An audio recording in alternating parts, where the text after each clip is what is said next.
अस्सलाम वालेकुम, good morning.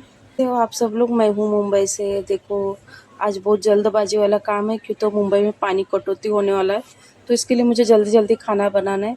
इसके लिए मैंने पहले दिन ही रात में भिंडी को काट के रख दिया था, और रिफाइंड ऑयल में मैंने भिंडी को सबसे पहले मैंने भून लिया है, और थोड़ा सा कच्ची पक्की भून गई भिंडी।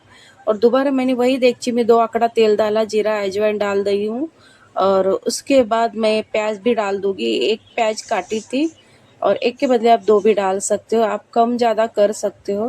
प्याज भुनने के बाद मसाले डालूँगी, तो मसाले में लहसुन, लाल मिर्ची, हल्दी, नमक, गरम मसाला है, और 1 कटोरी दही डाल दूँगी। मेरे पास इतना ही के दही था, तो इतने में चला दूँगी। तो मेरे पास और 1 कटोरी रहता तो मैं डाल देती, पर नहीं है, आप डाल देना। और मसालों को अच्छे से भून लूँगी, अच्छे से तेल छूटा, उसके बाद मैं भिंडी डाल दूँगी। भिंडी वैसे भी थोड़ी सी पकी है, और जितना हो सके उतने जल्दी पक जाए भिंडी, क्योंकि तो मुझे पानी का बहुत दिक्कत होने वाली है आज। और आप मुंबई से है तो शायद आपको भी पता ही होगा। तो मैंने दोबारा वही कटोरी का दही डाल दिया, क्यों तो थोड़ा सा बचा था।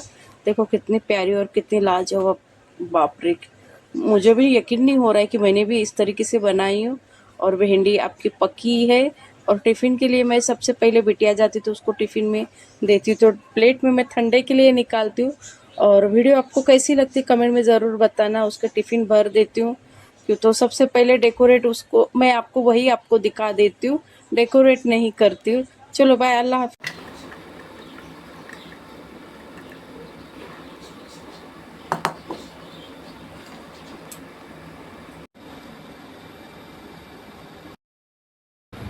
अस्सलाम वालेकुम सबको, कैसे हैं आप सब लोग? Good morning.